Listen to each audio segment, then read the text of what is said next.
A lady is stunned, speechless, while watching an armored monster tear through goblins. This is the story of humans who resist big and unreasonable threats. A few days ago, that very monster woke up with its body throbbing with power. It roared with life, but soon turned gloomy after remembering it had no name. He was called Yuno before, and was a normal human until recently. Now, he's turned into a monster that can't speak human, and is certain that it's because of the gene-enhancing program he was roped into joining.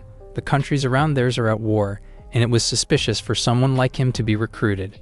What's more, it's currently 1872 in the Northern Empire. He participated in the experiment when he was 18, back in 1648. If the date in the machine is accurate, it means he slept in the capsule for 200 years. Looking inside another, Yuno sees the corpse of a monster, likely another subject like him. He falls silent for a while. If everything he's seen is true, then why was he left unattended, and what happened to his country? He thinks about his family, wondering what happened to them. The thoughts are pushed away, as there's no use worrying about unfounded things. Thinking it's fair to see what's happening outside first, he decides to leave the facility for now. The old corridors are littered with corpses. Walking forward, he fortunately finds a matchstick and uses it to momentarily light his way. However, he's faced with another problem, as a gate blocked the way, inoperational as there was no electricity. He wonders if the room he was in has some kind of backup power supply. Despite wanting to survive, it won't be easy for a human to open such a huge gate. Finally, he realizes that he isn't a normal human anymore, and looks like a fairly powerful monster. Considering this, he tries to test his strength and punch with all his might. Unfortunately, the gate is barely dented, and the monster's fist throbs as the pain reaches his body. Yuno rolls around, screaming while holding his hand. He glares at the hard gate with contempt, but lets his anger go, instead commending it for being so sturdy. It means the only way out is through the underground facility. If he doesn't get out of there, then surviving for 200 years would be a waste. Refusing to stay as a monster in such a place, and not wanting to die either, he hits the gate in frustration, but doesn't even cause a scratch. Suddenly, he felt relaxed, although it's unclear as to why. Waving it off, he remembers that the facility is meant to stop monsters like him from going on a rampage. He looks around, studying the situation. Even if it can't be destroyed, there should be a chance if it's an outer wall. Resolute, Yuno relies on the power of the gene-enhancing program. Instead of breaking it open, he pries his claws into the gaps and pulls them apart, allowing him to squeeze himself out. Judging from the results, the scientists' experiments on him seem to have been successful. After testing his strength out, a wall shatters and crumbles. Apparently, the power in one of his arms is enough to destroy huge rocks. Moreover, it can even help him climb a 60-meter wall without much help. With such unparalleled physical strength, he's finally outside. That said, he still has no idea where he is, and needs to find high ground to scout the area. While climbing a cliff to do that, he thinks about earlier events, where he realized other changes to his body. For one, he can use eye magnification. After using the function, one can see things in great detail, and even zoom in with an artificial eye. Looking around, he falls silent at what he sees, and nearly loses hope. In front of him was an endless stretch of trees and a thick forest. There was no forest that large in the Empire before, at least he doesn't think so. Gloom began to overtake his mind, as the environment might confirm his worry about his fallen country. Suddenly he's calm, just like the reaction before. Perhaps emotional suppression is another ability granted to him to ensure effectiveness in fighting. It's convenient in this state, but it's also horrifying to know just how serious they were with turning humans into weapons. Perching on the edge of the cliff, he jumps off from high above, and lands at the ground with a powerful shock. Resolutely refusing to become a weapon, he speeds through the forest, heading to a site he saw earlier. Finally arriving, he confirms that what he saw was an airship. Beaten and wrecked, he forces his way in and finds the inside full of debris. He sees a book nearby and identifies it as a flight log from the Kingdom of Canaan, which is likely where the plane came from. Apparently, a monster attack caused the ship to crash, and according to the log, the incident happened 200 years ago. Confirming his suspicions, he sighs in resignation, as he was already prepared to an extent. Yuno doesn't feel hunger anymore, but eats a few rations nonetheless, since what scares him is the actual absence of hunger. Exiting, he decides to head east, wanting to find some information from a town he knows was there. He's hoping to find the town still standing, but is unable to have much faith. Even if it were, the citizens would likely run in fear after seeing a monster like him. While thinking of how disastrous it'd be, a stench suddenly wafts through the air, and he covers his nose, gagging from the smell. Suddenly, he hears a few odd noises nearby and gets an idea of what it may be. Following the scent, he slowly lifts his head from the bushes and confirms what he thought. The source of the smell and noise is as he expected. In the opening nearby, he sees an entire pack of goblins going wild in their camp, similar to the scenes he read in manga he saw firsthand. Watching from the bushes, Yuno clenches his fist, having decided what to do. He already knows about his new body's strength, but isn't sure how effective it'll be against goblins. As such, it's the perfect time to figure it out. The human weapon walks forward menacingly and charges in with his fist ready to greet them. With a single punch, he blows a whole group away and follows up by sending the next flying into the sky. He continues to destroy them entirely, and he wonders what words he could use to describe what was happening. With his lack of mercy, is it slaughter, massacre, or even extinction? It's none of this. A more apt description would be calling it the incarnation of hell. Soon after, the battle ends with him panting in exhaustion. Goblins aren't big monsters, which is why it was so one-sided, but he got so hooked to the feeling in the middle and enjoyed it like a perfect game. Seeing his hand dripping and soaked in his victims, he acknowledges that it might have been too much. In town, a woman named Diera asks Liesel about his financial status. He tells her not to ask such questions, adding that she can get a better job if she raises her ranking. Sighing in exasperation, the beautiful woman argues that there isn't even anything left to explore, rendering his reasoning faulty. However, the man is unable to answer properly as he's too focused on her beautiful figure. Seeing him stare so blatantly, she silently thinks about letting him hug her if he can become a better man. Just then, Lena and Gister appear, asking if they really took charge of the forest exploration. Diera confirms it, saying she doesn't want to hear about Liesel's desire to explore the great forest of Floridus. Somehow, Diera found herself on the ground, surrounded by lecherous goblins. Lena, who was suffering the same fate, cried and struggled helplessly, begging them to stop. Their male companions have lost their lives, and she questions how they ended up there, wondering if it was just truly bad luck. Yuno charges in and punches a huge crocodile monster in the face. A single hit takes the beast out, and it falls to the ground lifeless. Meanwhile, the human weapon hums in delight, knowing what to do next. Soon enough, the crocodile's meat glistens and sizzles as it cooks above an open campfire. Thanking the gods for the meal, he takes an expectant bite, but soon drops his face in disappointment. Disgusted by the taste, he vomits everything he ate and tosses the rest of the meat and carcass into the river, apologizing for wasting it. At the end of the day, he still has human taste buds and has to drain his hunt before cooking his meal. Unwilling to let go of his humanity completely, he thinks back to when he woke up as a monster and how shocking everything was. Yuno eats canned food. Even if things aren't going well, he's determined to live somehow. As long as he's alive, he might find a way to turn back into a human and maybe meet his family. Their bloodline comprises particularly strong female genes, so his sisters must have survived somehow. All things considered, things aren't so bad, and he's quite fond of his new body. The only downside is his inability to speak and understand the human language. He wants to live as a monster, but he's still a human who needs to communicate with others. Putting this problem aside, he thinks about the Empire having fallen and wonders where to move. His homeland, the Floridic Empire, was the world's largest country with cutting-edge technology. Because of this, they survived war for so long. The most similar place would be Canon, where science was fairly pervasive, unlike Floridic. If he were to choose another country, it would be Ainul, filled with elves who worship nature. Monsters are also part of their environment, so it might be easier for him to be accepted. It's said that elves know magic, so he should be careful, as he doesn't know if he's magic resistant. Questioning his morals, he wonders why he keeps on imagining female elves only.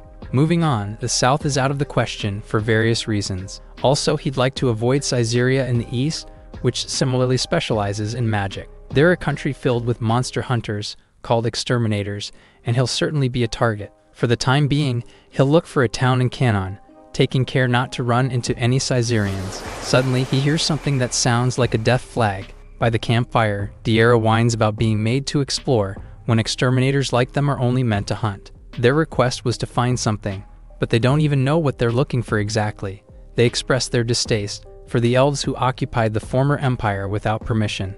The clients might want them to get something like a hidden treasure, but all their treasure would be related to science, which is useless for their nation that's focused on magic. Lena suddenly shares her delight in exploring every once in a while. Liesel tells her to be careful, as it's still a dangerous job regardless. Diera argues that he's too uptight and hugs the young lady who is just lightening the heavy atmosphere. She thanks the older woman who fawns over her, saying she wishes they could be real sisters. Meanwhile, the two men talk about saying something important, but are unable to with Lena there, having fun while gathered around the campfire. They thought such days would last. Diera never thought that they'd been living with death, side by side. She wonders if she was too happy to realize that. Suddenly, a fire spell blasted Liesel's side, and the others could only stare in shock as he was sent crashing into the wall. In the blink of an eye, the goblins had surrounded them, and the party had lost a member. However, there's no time to mourn, as the monsters mercilessly continued their assault. Hearing a scream, Gister tried to back his comrades up, but found himself immobile as goblins clung onto his legs. He twisted and turned, knowing just how dangerous his situation was. Hearing loud thuds on the ground, fear struck his heart, and he turned back to see an ogre, raising its club high above him. It slammed the weapon on the exterminator, ending his life in an instant. Meanwhile, Lena is worn out, shocked that she lost her brother and friend in a matter of minutes. As screams fill their ears, Diera grits her teeth in frustration as her legs tremble in fear. She wasn't being careless at all, and has dealt with an ogre-led goblin army before. However, it seems she miscalculated and placed their party in a space full of blind spots. Desperate to survive, she tries to fight back with her own spell, and launches it at the leader. However, a minion appears and absorbs her spell with the anti-magic shield that they had. She freezes. If her magic doesn't work, then they're most definitely doomed. A shriek rings out, and the mage sees the goblins surrounding Lena with evil eyes. She tries to help, but unfortunately finds herself in the same situation soon enough. Regardless of their screams, unable to do much more, Diera apologizes to her comrade for failing to protect her. Tears filled their eyes, and fear entered their hearts. As she was about to give up and bite her tongue, someone entered with a loud bang. They all stared in shock, as an unfamiliar monster entered the field. Yuno's imposing presence made everyone else freeze, and he glared at the scene behind him. There, he saw the goblins complaining about the interruption and telling him to leave. Despite them, his eyes were drawn to Diera and her alone. He came there because the place reeked with goblins, but he hadn't expected to see humans. Looking around, he scans the situation and sees the other exterminator. Meanwhile, the monsters continued their assault, not minding the intruder anymore. Annoyed, Yuno grabs one and tosses it far away, complaining about the obstruction of his view. As he continues, Diera is unable to believe that a monster is saving their lives. Just then, she sees a goblin shaman casting a spell. After a while, he launches a fireball, which directly hits Yuno back. However, she's shocked as he turns around to see the caster, completely unbothered. Facing the wall, he sees the goblin who used magic on him, hiding behind in cowardice, grabbing its head with one hand. He ends its life with a quick squeeze. Hugging Lena, Diera is in disbelief, as the spell that their savior brushed off is the one that instantly killed Liesel. Finally, the ogre takes his stand, ready to fight as the leader. Yuno sees it for the first time, but is glad to find a menacing opponent, sick of fighting low-level monsters all the time. Taking advantage of the opportunity, he uses it to test his power. The ogre charges in with his club, but the human weapon remains still, instead tanking a direct hit to the head. He complains a bit about the pain. Diera knows that it's the same hit that sent Gister flying away. Worry fills her heart, but Yuno just scratches his head. Completely disappointed, he retaliates and punches the ogre's gut. A single blow sends it crashing into the wall, and everyone there, monsters and humans alike, is shocked to see the powerful beast knocked out so easily. Following through, he jumps high toward the enemy, and plants his taloned legs on its face. With this, he cleans up with the rest of the pack, and he delightfully enjoys his victory. He glances back and sees the ladies cowering in fear. While he wants to say that there's no need to worry, and that they're safe now, he's unable to use human language. As thanks for saving their lives, he takes the liberty of going through their stuff and taking what he wants. He takes adoption first and raises a sword next. Recognizing the weapon in his hand, Diera pleads, begging that he leave the sword behind and take everything else he wants. However, due to the language barrier, Yuno has no idea what she's saying and can only hear muttering noises. He realizes that he's on Sizeran land while they're hosting a death flag event. Turning away to leave, the mage begs once more, saying the sword is their team's proof of existence. Seeing him continue to walk away, she concludes that monsters will always be monsters. Furious, she promises to keep chasing him as long as he carries that sword. Yuno hears the anger in her voice and rushes to get away, oblivious to what she's saying. While she's his type, he finds it unfortunate that they won't see each other again. Yuno sulks around his campfire, regretting the fact that he took the exterminator's sword. It's a magic sword, which allows the wielder to use special abilities, and is quite a rare item. It can even damage his skin, although it did heal quite fast. Now he knows he's destroyed all possibility of befriending the endowed mage. Meanwhile, still in the middle of the forest, Lena asks Diera if she's really going to leave.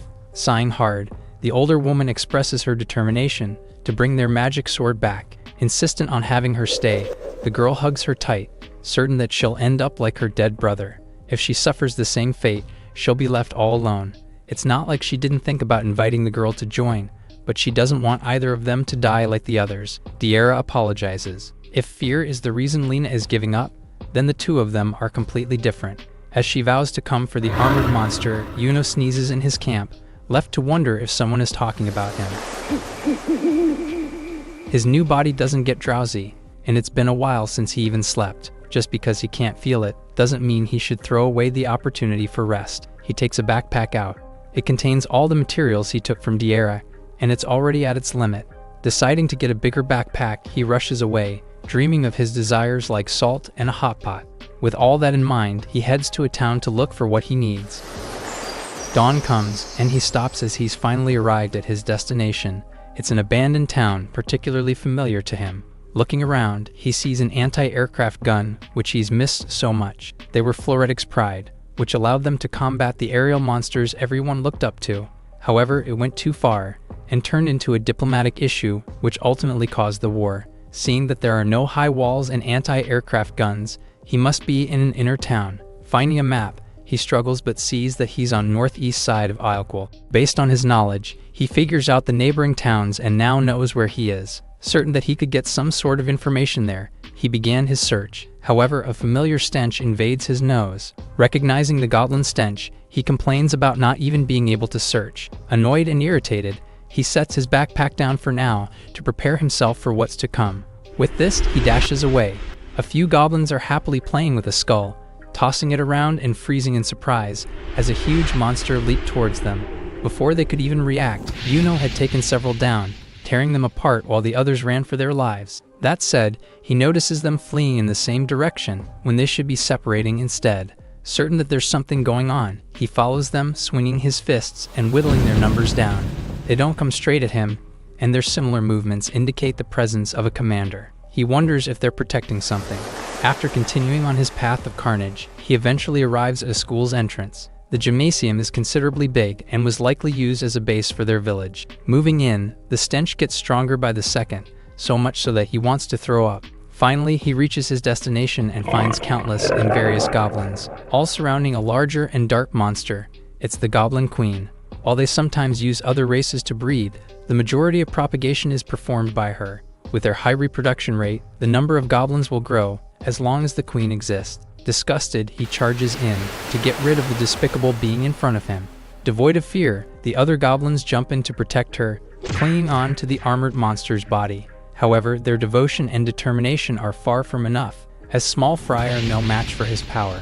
Yuno decimates each and every goblin there, leaving only the main target and a few of her guards. However, he doesn't want to get any closer, as the stench bothers him to the utmost limits. Deciding to kill them without taking a step forward, he reaches down and takes something from the ground. In his palm is a large rock, and the problem now is his aim. Fortunately, the target is huge, so he confidently pulls back, ready to launch the projectile.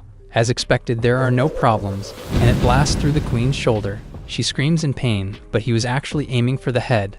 He tries again, now going for the belly, and pitches a perfect throw. The onslaught continues, and the monsters are blasted apart one by one. Soon enough, he's the only one left standing. Yuno completes the extermination and is satisfied as he did a good thing, without even getting hurt. Revolted by the stench now covering his body, he heads out to look for a river. Later on, he returns to his search, clean and refresh after a quick bath. If it's a town of that size, he's certain that he'll find something worth it. Looking around, his expression beams with joy and hope, after finally finding what he's searching for.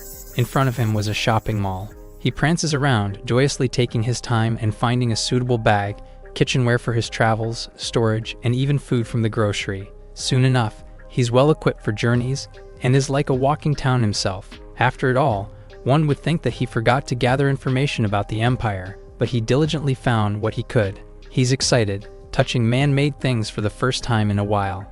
After 2 centuries, several things have deteriorated, but he managed to discover a few things from magazines and newspapers. Regarding the war, his nation was in trouble, as their western front collapsed from Einhel's strength. Above all, what he's most curious about is what happened after the 25th of May, 1667. According to the articles of that date, the Empire decided to send the ultimate trump card. It might be because he's a natural imperialist, but the name incites a bad feeling in him, and he wonders if his homeland really is destroyed. After a moment of silence, he cut his thoughts. Afraid of the reality, he tried not to think of it too much, but knows he should visit the imperial capital someday to confirm what had happened. For now, all he has to do is prepare his heart for what he might see. Tomorrow, he intends to head to Lukdil, the bordering town of Canaan, to see the country's state. Meanwhile, a man named Orlando confirms that the Goblin's Den is in Lukdil. Since it's an important matter, his superior, Armgale, asks for his team's strength. With the request repeated, he sighs in resignation. He can't refuse a plea so humbly asked, and wants to give his new members a warm-up. In return, he asks for a big reward instead, a condition immediately agreed upon. With this, as the leader of Senjo, Orlando accepts the mission to handle the entire matter. In the forest, a group of goblins chatter and walk around, unaware of what was within their range. From the shadows, Yuno suddenly emerged, his huge body appearing out of thin air. With a bright expression, he announced his presence, introducing his imitation ability. He thought his body would stand out, but it's allowed him to remain hidden for the most part. Slightly annoyed by how ridiculous it is, he smacks a tree apart, causing it to fall over. The human weapon keeps forgetting just how strong his body has become. Moreover, while he doesn't feel sleepy, his body slept soundly yesterday, after a long day. It's the same with eating, and it'd be dangerous to feel a wave of exhaustion while fighting an enemy. Using his heightened vision, he sees a castle wall, a clear indicator that he's in Lukdil, the border town. Surprisingly, he sees goblins running out of the entrance, making him wonder what's going on, and if they're fighting Canaan citizens. Using his imitation ability, he decides to check it out covertly, but smacks the monsters around despite being unseen. Like the others, the inside of the town is in ruins. He hides behind a billboard, making full use of his new ability. Based on his scouting of the area, Canaan's well-known army corps is fighting on the ground. It's 50 members against 300 goblins, and the humans are surrounded. Although it looks bad, their leader commands them confidently, giving clear instructions on how to proceed. Yuno doesn't understand what he's saying, but it's obvious just how seasoned and amazing Orlando is. The monster comments that the swordsmanship feels amateurish, although he is using it well. Studying the situation, he wonders if he's being held back by the goblins. As expected, the 300 goblins were wiped out in the blink of an eye. Yuno is just a scavenger, and he couldn't even get close, as his much-hated goblins smelled so bad. He whines about having to leave without being able to take anything home. Just then, a member of the army is told to use detection magic to find any survivors. In no time, a wave of magic pulses out around a perimeter. It's cast wide and even reaches Yuno, who suddenly felt a bit of pain and itch spread throughout his body. While he's left confused, the army suddenly points to him, indicating his position. He's surprised to have been found despite using imitation and questions the existence of detection magic. They alert the captain about the target's attempted escape and are told to pursue it immediately. Jumping from building to building, Yuno manages to return to the ground for an easier run. He looks back, but begs them to stop chasing, realizing that they have him completely detected. The new skill was too exciting, so he ended up getting caught off guard by such troublesome humans. With his leg strength, he should be able to easily outrun them. However, they keep at it, and one mage even casts magic to summon a wall of fire around him. With this, the human weapon is trapped, pestered by the endless use of magic. From behind him, a voice confidently calls for his attention. There, Oliver stood with a smug smile, pointing his blade at the monster. Seeing his face, something is ignited within Yuno. Rage bubbles up inside him, realizing that he's being provoked by the tiny human, whom he can tear apart without much effort. He wanted to avoid getting into fights with humans, as there is no guarantee that they can survive his strikes. That said, the man before him moved first and challenged him so haphazardly. He turns toward the leader, who staggers back from the imposing presence and killing intent bearing down at him. Oliver is surprised, having expected a normal monster. Now he's forced to face a beast with strength, unlike any he's experienced before. His comrade, Annie, takes his side, saying the enemy looks dangerous and he admits to feeling scared. He calls out to Armgale, complaining that this is above his pay grade. The wise leader tells the rookies to step back, and they do so obediently. Yuno agrees that it was the right decision to have the amateurs step back. The weapon's expression changes into something sinister as he decides to stop holding back. Determined to do his best, he charges in. The long-range combatants are told to fire, so they shoot their arrows and cast their spells, skillfully aiming at the speeding enemy. Their attacks all hit their mark perfectly, without a single one missing. In spite of this, none are effective, and are all brushed off by the tough monster. Oliver can't believe that it didn't suffer any injuries. Moreover, he's killing their momentum. He calls for the vanguard, and 2 lancers take the front line. They thrust their sharp lances into the enemy's gut, but the hard weapons snap and break, unable to pierce through the even harder armor. The soldiers are shocked, having expected the attack to be lethal.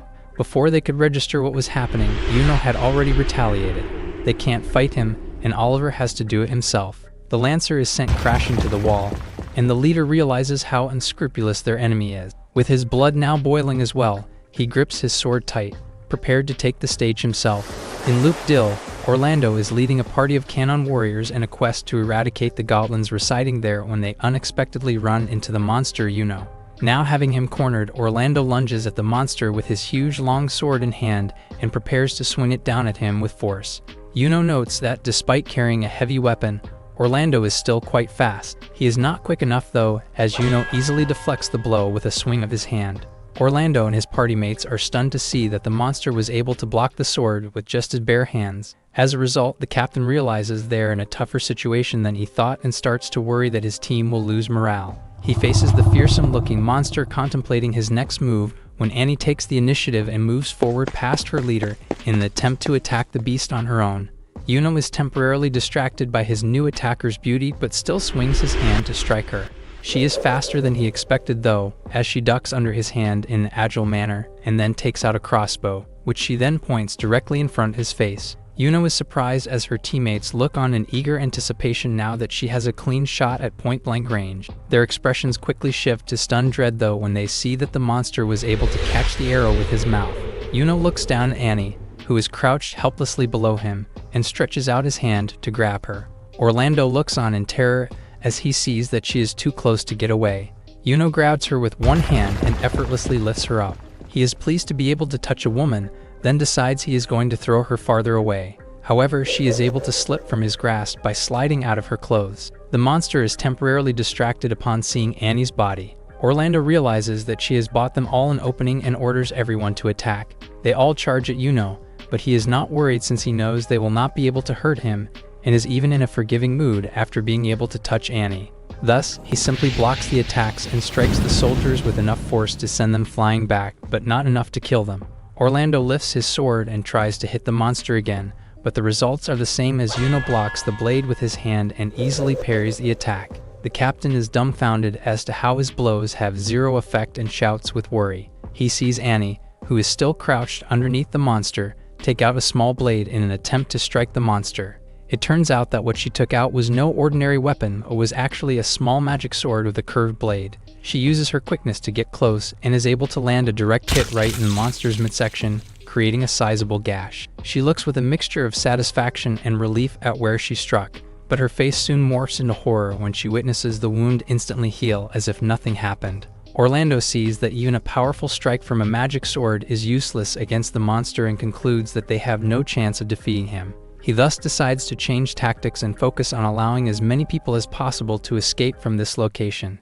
He figures that in order to achieve this goal, he must act as a distraction, though he wonders how long he will actually last in a one-on-one battle against this opponent. To the surprise of everyone, though, Yuno raises his finger and points directly at the beleaguered captain. Orlando interprets this gesture as the monster saying he will let everyone go in exchange for the captain sacrificing himself. He is pleased to be given such an opportunity. The captain then commands his team to stand back as he prepares for a one-on-one battle with the powerful monster. Yuno is in the midst of an intense battle with Orlando, with the man's party as support. He figures that any further fighting will soon become a one-sided hunt. Thus, he needs to settle the conflict right here, so he points his finger at the party's captain, challenging him to a one-on-one duel. Annie is strongly against the idea, believing there is no way Orlando can win by himself. Her leader calmly replies that she should not worry as it is all going to work out, and that he will even buy them the best drinks when they get back. He adds that she should cover up her body so as not to be a distraction. The brave leader then turns to face the monster, which he knows he has no chance against. However, despite their vast power difference, he stands confident, knowing that his own life doesn't matter as long as none of his comrades die. He notes that the monster has just been standing there watching him all this time and wonders what he is waiting for. Smart creatures are usually annoying to fight, but in this instance, Yuno's peculiarity is coming in handy as it will allow him to send as many of his teammates as possible back home alive. He then bravely declares that he is offering up his life after keeping the monster waiting. Yuno, of course, cannot understand a word the captain is saying. Orlando, though, has no intention of giving up without a fight and raises his sword in preparation. Yuno, in turn, kneels down into a crouched position, looking like a pro runner at the starting line, waiting for the gun to fire. The captain maintains his position, ready to attack at any moment, as his partmates all watch with worried faces. Yuno makes his move, burying his foot into the ground with such force that it creates a small crater, as he then pops into a run. The captain watches, ready to lower his sword at the right instance. However, Yuno is even faster this time, and is in front of Orlando before the captain has even made a motion. Orlando is barely able to dodge the monster's first swing, but before he can recover and perform a counterattack, Yuno grabs both his hands and then lifts him up off the ground, causing him to drop his sword in the process while his party mates watch in terror. Still, Orlando is determined not to give up and is able to get one hand free. He slowly lowers his hand, planning to get his second knife and deliver one final desperate slash. However, when he looks down, he sees that his fingers are at the hilt, but that he can't even grip his sword anymore because his hand and fingers have been completely crushed. Dejected, he lowers his head, accepting that this is his end as the monster opens his mouth and prepares to chomp off the captain's head. Everyone watches with their mouths wide open, aghast with fear as they see Orlando's head inches away from the monster's fangs. Suddenly, Yuno drops Orlando to the ground and spits out saliva in disgust, as if he had just bitten a skunk. Orlando lays on the ground confused as the monster's bodily fluid drips over his face. Every single party member likewise stands still with blank expressions, unable to make sense of what just happened. Orlando sits up and is further shocked to see the monster running away. He wonders if the monster actually spit poison on his head, or if he actually did something to make it flee. He then turns to his party members and notices that some of them are covering their noses. Annie has a disgusted look and asks him when he last washed his hair. The stinky captain replies that it was 3 years ago. Meanwhile, Yuno has safely reached the forest outskirts of Luke Dill, but the bitter taste of Orlando's hair is still lingering in his mouth. His original plan was to suddenly pretend that he was in pain and then run away, but he had no idea he would actually get tormented, as he wonders when that old man last showered. Still, he remembers some happy experiences from the battle and pulls himself back together. Suddenly, he picks up the smell of human blood. Sharpening his sense of smell, he tracks his way there. He decides to check it out while appreciating the wonderful abilities his body has. Yuno sees 3 freshly slayed individuals on his travels. Looking closely at them, he sees that there are no traces of them being attacked by a monster and that their equipment has been taken. The trail of a carriage is still fresh on the ground. He smiles mischievously at the thought that he is dealing with bandits from which he has no moral objection to stealing. After following the trail, he finally catches up to the carriage being guarded by bandits. They are so scared of spotting a monster like him that they all run away without a fight. He walks towards the carriage, thinking that what is inside must not be that valuable if they give up on it so easily. He looks inside and sees 5 beautiful women who are afraid of him. They are so beautiful in Yuno's eyes that they clamor before him. Given all the clues, he has concluded that they were about to get sold. While he is happy at the relaxing sight, he realizes he needs his daily necessities more and gets the idea to follow the escaped bandits to their hideout. Before he goes, he gets one solid look at the girls to save their beauty in his memory.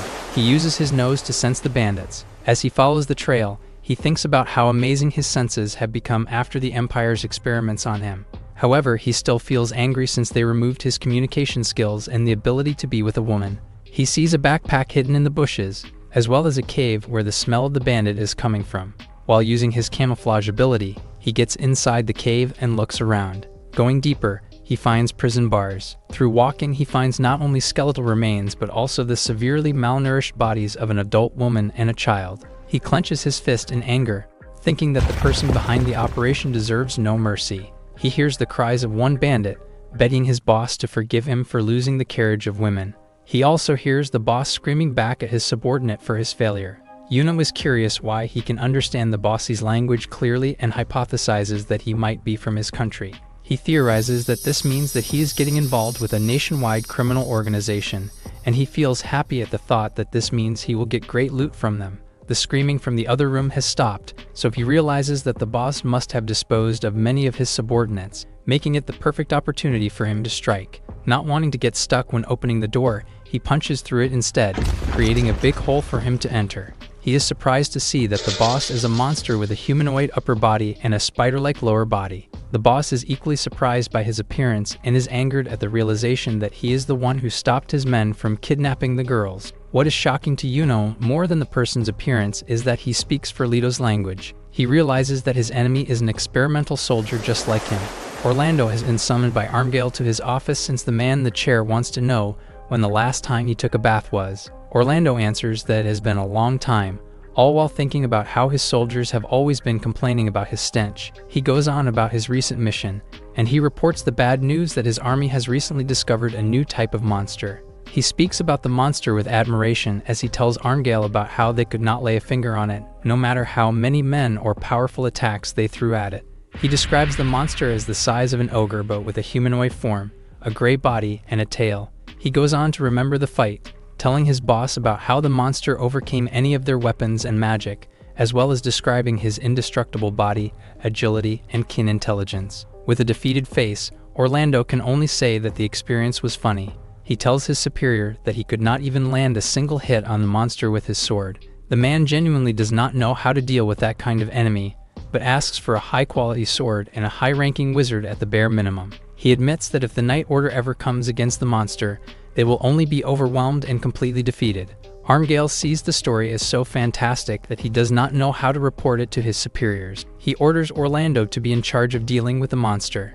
The two men fear the thought that there might be more of the monster like what they have encountered out there. If that were the case, they believe that it would be the end of humanity, not realizing that Yuno and a monster like him are about to clash. Yuno tries to tell the spider monster that he is a citizen of the Ferlito's empire like him. Unfortunately, the spider monster can't understand his words and can only hear growling. Yuno thinks about writing on the ground with his finger instead, only to realize that he is unable to move because of the almost invisible spider threads surrounding his body. It turns out the spider monster has secretly trapped him. The enemy goes on a rant about how his men were unable to abduct the girls he wanted. He suddenly screams his pain about how, no matter how many beautiful girls he has stripped down and made to cry, none of them could turn on his manly urges. Yuno sympathizes with him, seeing that they have the same problem. The spider monster goes on to get ideas of capturing a woman with a child, so he can force the woman to dance while forcing the kid to play another game, like the last time he did it. This makes Yuno picture the woman and child he saw in the cells. The thought makes him so angry that he leaps to the spider monster. The enemy dodges his attack, so he breaks only the ground beneath. Yuno understands his enemy for also going through body modifications and has been left behind by anyone who would have a chance to recognize him. However, he still can't see eye to eye with his enemy and has decided to get rid of him. The spider monster is amazed at his strength, given that his powerful threads were not enough to stop his movements. Yuno gauges his enemy and has determined that he still has not realized that he is an experimental soldier like him. Aside from that, he is very wary of the enemy's threads and does not want to get near him without thinking things through.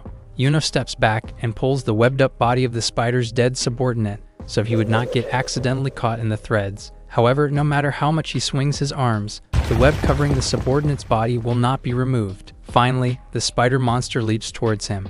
Yuno throws his subordinate's body right back at the spider boss, distracting him enough that the hero manages to grab him by his chest and pin him to the wall. Shockingly, the spider monster slips through his grasp, leaving his shredded skin in Yuno's hand. Yuno suddenly feels the burning sensation on his now severely wounded hand. He gets to his knees in pain, and all the while the spider monster is laughing at him for not realizing that his skin acts just like acid. The spider monster demands that he die and spits gallons of poison fluid all over the unshielded right side of his body.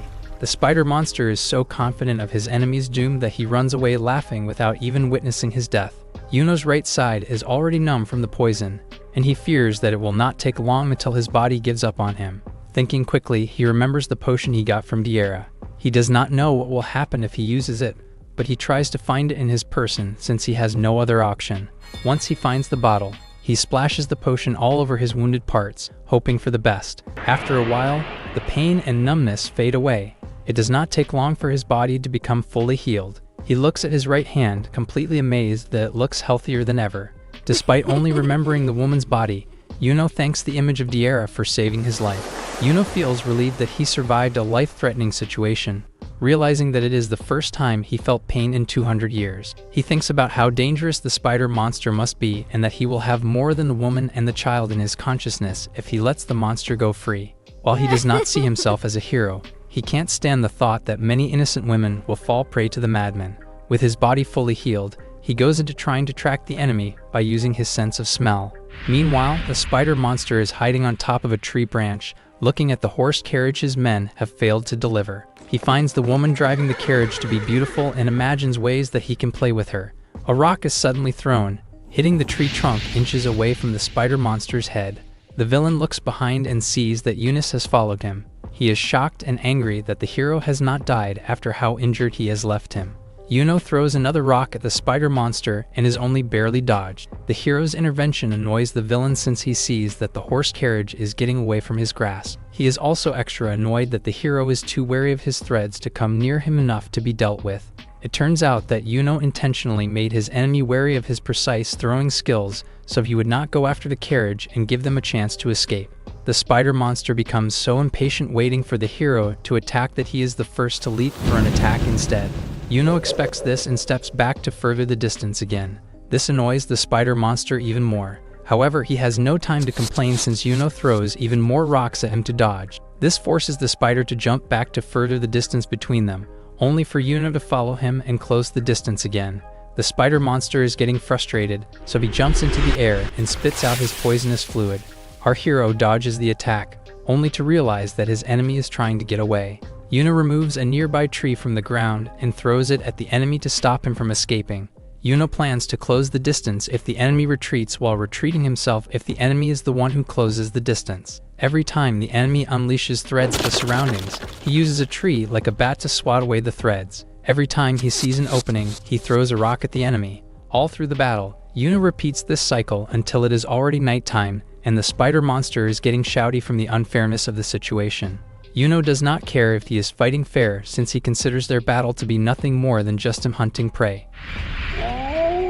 For days their battle rages on with Yuno repeating his plan of attack. It already feels like a month for the spider monster, who is already exhausted. His vision is getting blurry and his head is already spinning. Looking back at their fight, the hero never gave him a chance to eat or sleep. He tries to produce more threads from the tip of his pointy tail, but nothing comes out. Yuno hits his tail tip with a rock, putting the enemy in excruciating pain. The pain reverberates throughout his body. He looks back at his life, angry at why he needed to go through being forced to an experiment and being forced to find out he is in the body of a monster. The thought of his suffering only makes him angrier. He charges at our hero with pure instinct. This turns out to be a mistake, as Yuno throws multiple rocks at him, putting holes throughout his body. The spider falls to the ground, filled with pain, and crawls to get away. Yuno grabs him by the throat and squishes hard, putting the enemy in more agony. Yuno then pins him to a nearby tree. Our hero writes at the tree with his fingers, letting the crying villain look as his gesture as he does. The spider monster is shocked to see that his opponent is writing in Ferlito's language. He realizes that Yuno is just like him. Yuno growls, telling him to die. The spider monster senses his intent through his growl and begs to be spared as a comrade and fellow experimented soldier. Despite this, Yuno squishes his head until the villain is no more. Our hero coldly replies that he is nothing like him. Yuno is looking over the view at the edge of a cliff. He reviews that he is in the elven country of Ainul, as he looks at the girls in a town at the bottom view of the cliff. He tells the readers that after defeating the spider monster, he went to frontline city between Canaan and Ainul. Seeing the city walls, he concluded that they have abandoned scientific advancement. He reviews how the elves of Ainul worship nature, leading to little technological development all through the years, which is not a problem for them because their race is strong. However, the humans in Frontline City dealt with monsters by equipping their walls with high-grade weapons. Looking at the city walls now and still seeing primitive ballistas that they were already using even 200 years ago, Yuno knows they are no longer an advancing city. This disappointment at Canaan leads him to his current visit to the forest of Ainul. He climbs down the cliff to visit his usual reconnaissance spot he uses to observe the elves. In the 16 days since he came into the country, he has discovered that elven women are beautiful, as the tales say. He thinks about what he knows about elves and knows that they are the outermost experts in magic, who use magic in their daily lives. From lighting fire to drying clothes, he reaches his reconnaissance spot, which is revealed to be by the bushes. It turns out that he uses this hiding spot to observe the many elf women enjoying their bathing by the lake. Observing over 100 women in his reconnaissance spot, he concludes that the beauty of elves is on another level from humans. He goes to his second reconnaissance spot and zooms in his eyes to spy on the beautiful elf he nicknamed Miss Number 06. He says she is his favorite among the elves, and that she always brings children with her during bath time for reasons he does not understand.